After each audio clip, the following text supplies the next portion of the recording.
Usahay, mas maayo pa nga masamad ka kaysa makadawat ka og mga sakit nga pangistorya. Kay kung masamad ka, mga pila ka adlaw maayo naman ka. Ug katong agi sa samad, mawala na siya. Pero kanang mga sakit nga pulong nga imuhang madawat, dili na siya basta-basta nga mawala.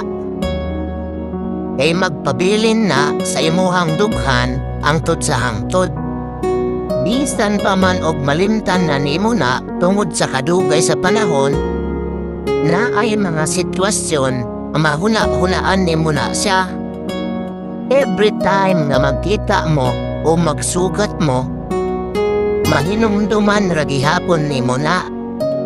Mao mag-amping ta sa mga ginapangbuhian nato nga istorya. E dili nato mahibal-an ang panahon. E basig ang kalaban nimo karon, amigo na nimo pagkaugma.